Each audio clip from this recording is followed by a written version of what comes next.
Пані та панове, 43-й день Росії. Ladies and gentlemen, day 43 of Russia's invasion, year 9 of Russia's war against Ukraine. My name is Andriy Shevchenko. On behalf of the team of the Mediacentrу Ukraine, I welcome all of the journalists who cover our battle for freedom for the world. Our next guest is Serhii Marchenko, Finance Minister of Ukraine. Minister, how are you doing as minister, and how do you manage to maintain financial stability of the country in these conditions? Thank you, Andriy. I am happy to join this event. To be honest, it's not easy to be a finance minister of a warring country, of a country at war. On the other hand, once you see the mobilization, the overall involvement, the activism, the togetherness of our entire country, both militarily and in humanitarian terms, you realize that you have to turn in and lean in and do your work 24/7 and ensure the financial functioning of the state, the upkeep, the basic financial functions of the state, so that we can perform our obligations, pay pensions and salaries, support our army to the extent that is necessary. So I can say that I'm grateful for this opportunity to talk about the work of the ministry in this difficult time. The primary thing I'd like to say is that we've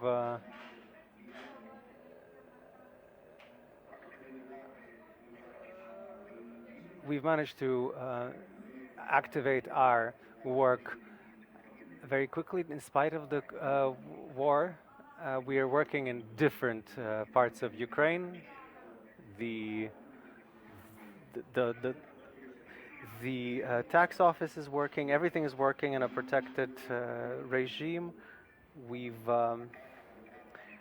analyzed the potential angles of attack from the financial point of view. Ms. Minister, what is your assessment of the financial stability in Ukraine? I assess it positively because we've managed to ensure the stability of the course of the hryvnia. We've managed to keep Ukrainians from panicking. We see the kind of inflation that is controlled, and as far as the main payments in economics, they're on time or sometimes even ahead of time, like pensions. So we've managed to pay part of the pensions for April in March. Of course, this doesn't just happen. It doesn't mean that we have manna from heaven and we can just sit back and relax. We do have a downturn in terms of income, in terms of, and so we're working quite hard on the international level, international front. This is a main focus for us. About 80-90% of our time is spent in international negotiations with our partners. I can say a few words about this later because this is a key focus of our work. As far as losses, I'd like to say that every day of the war, the budget loses about 2 billion hryvnia. It's just so we understand the extent, the budget losses. This is to say nothing of the losses in the economy. There's different assessments.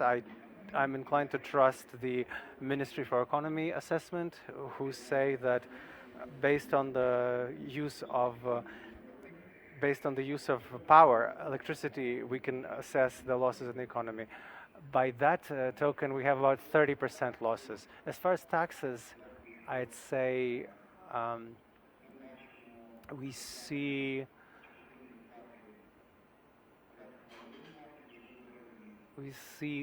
some lack of payment in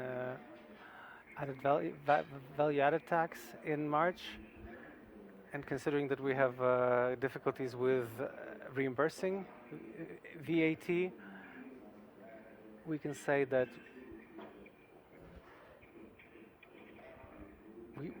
we have 30 to 40% of a loss. Uh, of course, we have to correlate it with the indicators shown by the Ministry for Economics. As far as the pension payments or the pension tax, we see that the losses are about the social tax is 1.8 billion. So these aren't significant losses. This means that salaries are being paid even in the companies that are probably either cannot work or are relocating or are stalling.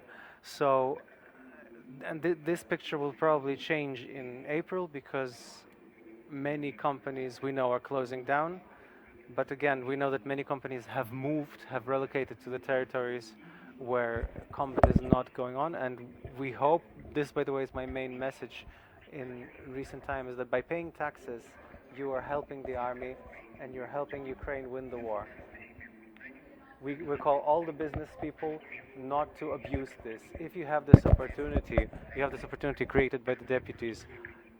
Even if you can get this voluntary payment of taxes, the so-called tax vacation, this has to do with private entrepreneurs, the first, second, third groups. Yes, we've created this opportunity, but please do your best, do your level best to pay the taxes, even though you have the opportunity to pay less or not pay. This is important because it allows us to be calmer in these difficult situations, to pay salaries and support the army. We're not spending money or anything else right now. We're essentially working in war mode.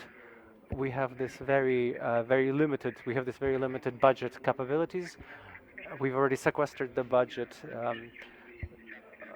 We've sequestered over 180 billion hryvnia. We've cut down on non-essential spending.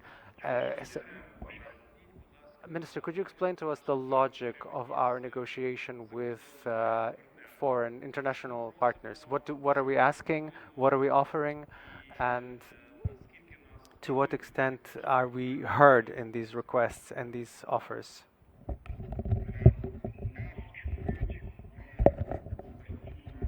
We are heard. We're constantly in dialogue, and our main negotiations are now in terms of the International Monetary Fund and the World Bank.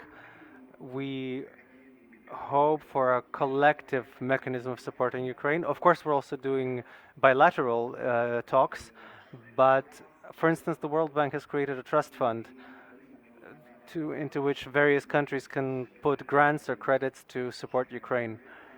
The Ministry of, the International Monetary Fund is talking about creating an administrative account so that the countries that have had their rights of lending rights during the coronavirus crisis can grant them to Ukraine as a credit or as a grant. This is something we're discussing now. Of course, these are our partners, our bilateral partners like Canada, who are prepared to give us a credit of $500 million, according to the latest information. Today, we've signed an agreement with the government of Germany.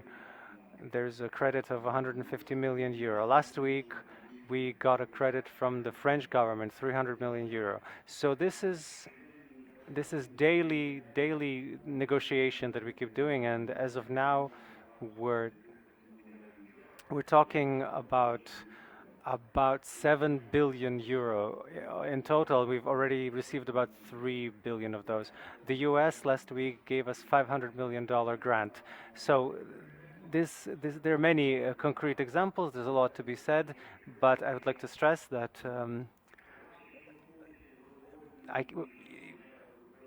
we can't say that we're fully satisfied and we've completely ensured the support,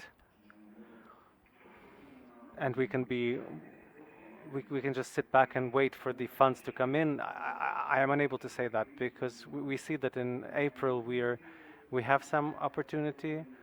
We have the opportunity to close all of the open questions. Then, considering that the war is ongoing and we have to plan for May and June, etc., until the end of the year, we have this makes the challenge much harder, and so we have to I think it'll be necessary to prepare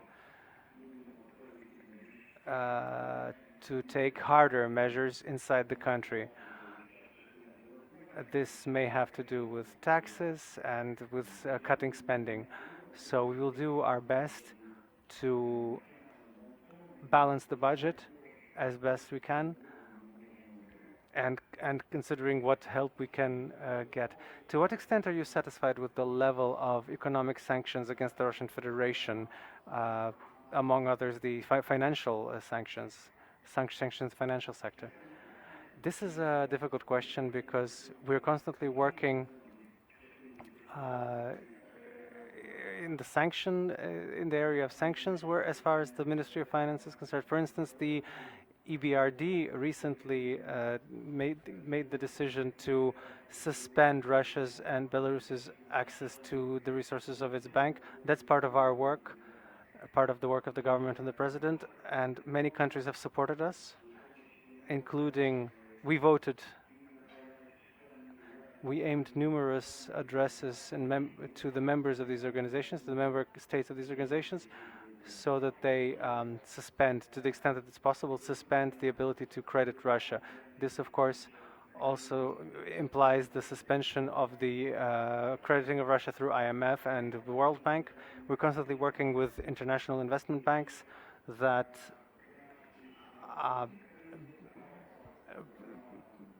make these decisions, like JP Morgan and other banks. They've already announced that they're suspending or stopping cooperating with Russia and other banks. We're also working with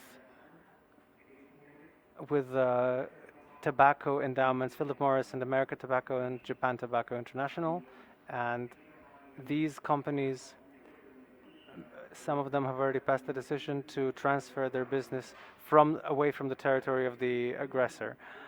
However, if you ask me in general, are the sanctions enough? I think they're not. I think they're not sufficient, considering that we see how some of the countries that are hostile to us are helping the Russian Federation to find ways around. This is confusing, but this also, of course, mobilizes us. We're looking for ways to block any opportunity for the Russian Federation to find ways around the sanctions. This is a matter of principle. We're working with Swiss banks, through which there has been the opportunity. We've had this information to find ways around sanctions. We're getting a lot of help in this from the United States and other countries. So this is a process that is we have to constantly control. We have to constantly strengthen these sanctions because, on the other hand, we do see similar steps about whenever we see sanctions, we see ways to go around them. This is like war, but at the sanctioned front. So the decisions that were made early in the game, unfortunately, they didn't bring about the collapse of the economy. There is some hope for a default of the Russian Federation, and we're doing all we can to ensure that every peaceful citizen of Ukraine and every killed soldier and everyone who died is avenged, and the citizens of the Russian Federation feel what war is like. Thank you very much, Serhii Marchenko, Finance Minister of Ukraine. Thank you for this conversation.